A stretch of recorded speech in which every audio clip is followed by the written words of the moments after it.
This is DV, and you're watching Report on Conditions.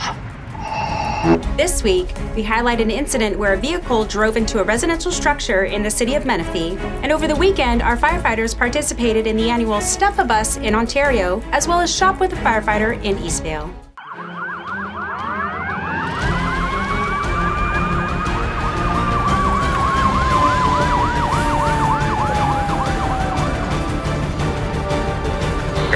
Stand by for reporting conditions. Hi, and thanks for joining CAL FIRE Riverside County Fire Department's Report on Conditions. I'm Tani Castro. Last week, from November 28th through December 4th, our firefighters responded to 4,003 calls for service, including 3,072 medical emergencies and 122 fire-related calls. Of the fire calls, 15 were vegetation fires and 23 were structure fires. Let's check out a few highlighted incidents from the past week. On Wednesday, November 30th, firefighters responded to a vehicle into a structure near the 27-400 block of Cabrillo Drive in the city of Menifee. The first arriving fire captain reported one vehicle into the living room of a single-story residential structure. Fortunately, there were no reported injuries to the residents or the driver, and no extrication was required. A tow truck removed the vehicle without causing further damage, and Menifee's Building and Safety was requested to red tag the structure since it was no longer fit to occupy the residence. On Wednesday, November 30th, firefighters were dispatched to a reported commercial structure fire near the intersection of Winchester Road and Marietta Hot Springs Road in the community of Winchester. The first arriving engine reported smoke showing from a restaurant, which was later pinpointed to the kitchen in the rear of the unit. Fire crews contained the flames to the kitchen and assisted with smoke removal, along with salvage of the affected area. No civilian or firefighter injuries were reported. On Saturday, December 3rd, firefighters arrived at a residential structure fire near the intersection of Maples Road and Wildomar Trail in the city of Wildomar. The first arriving company officer reported 2 structures fully involved with fire, including an exposure to an additional structure. Due to the lack of immediate water sources, multiple engine companies were ordered to help suppress the fire. Firefighters were able to keep the flames to the buildings of origin and mitigate the exposure threat. Resources remained on scene for several hours to perform salvage and overhaul. No injuries to civilians or firefighters were reported.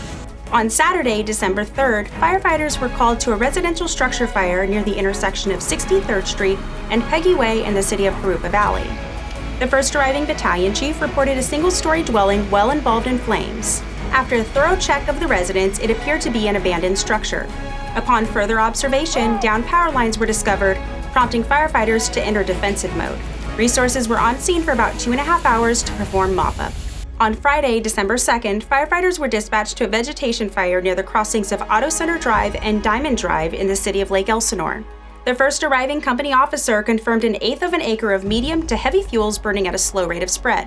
The fire was quickly contained within an hour, and no injuries to fire or personnel were reported.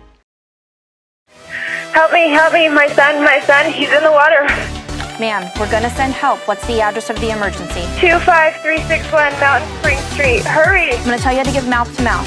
Pinch his nose close and completely cover his mouth with your mouth. Battalion 3111, all units responding to the structure fire on A Street. Multiple reports, AMR's been started for a possible party trap.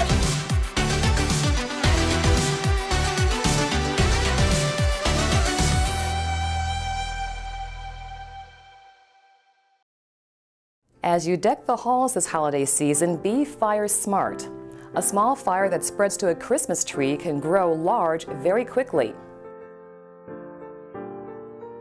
Choose a tree with fresh green needles that do not fall off when touched. Before placing the tree in the stand, cut 2 inches from the base of the trunk. Make sure the tree is at least 3 feet away from any heat source like fireplaces, radiators, candles, heat vents, or lights.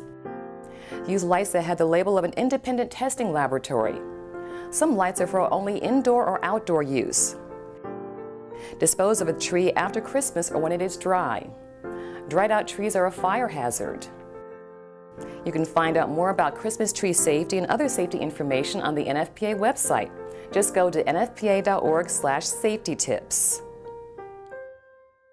On December 1st and 2nd, Station 41 in North Shore and Station 5 in Quail Valley both had their groundbreaking ceremonies. The announcements of the soon-to-be-built fire stations means that the surrounding communities will benefit from all the modern improvements that come with the contemporary station. Station 41 was originally constructed in 1964, so it's essentially 60 years old.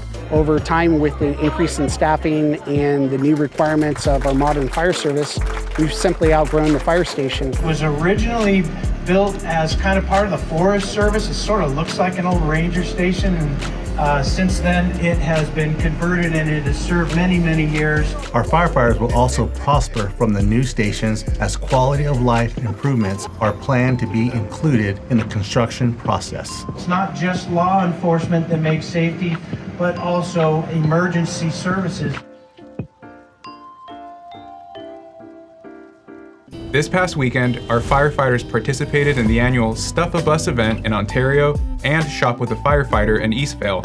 Spark of Love's Stuff a Bus has one simple goal: fill as many buses as possible with donated toys for families in need. I'm Captain Richard Porter with CAL FIRE Riverside County Fire Department, and today I'm here with Robin Millen from ABC 7. How you doing, sir? Good morning. Thank you so much. We're here today at the 30th annual Spark of Love toy drive. Today we're in the parking lot of Mathis Home, where we're collecting unwrapped, unopened toys. The need in the community is tremendous right now, especially coming out of the pandemic.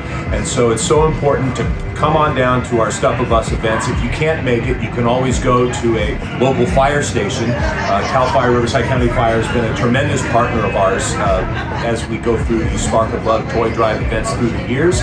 So please drop those toys off at nearby fire stations and help make Christmas come true for families in need.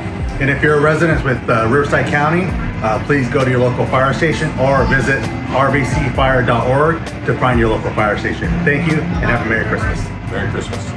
Shop with a Firefighter, which is hosted by the Riverside County Professional Firefighters Benevolent Fund, works with Child Protective Services to not only provide gifts, but also everyday essentials.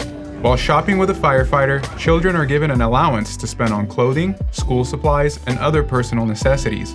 $50 of their total balance can be used to buy gifts for themselves or loved ones. Last week, several personnel were recognized at the 23rd Annual Peace Officer and Public Safety Awards Luncheon. The POPS Luncheon honors first responders for great acts of bravery and dedication to service throughout the Coachella Valley. Congratulations to Firefighter Devin Persons, Firefighter No Lerma, Firefighter Javier Ramirez, Fire Apparatus Engineer Donald Alcorn, Fire Captain Corey Clausen, Fire Captain Josh Livingston, Fire Captain James Kinda, Fire Captain Robert Rubalcalva, and Systems Analyst 3 Callista Maloney. That's going to do it for this week's Report on Conditions. To stay up to date on current incidents as they happen in Riverside County, be sure to follow @CalFireRRU on Twitter, Instagram, and Facebook.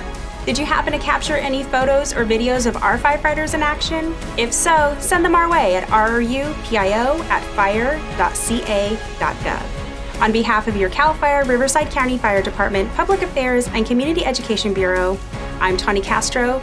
Thanks for watching.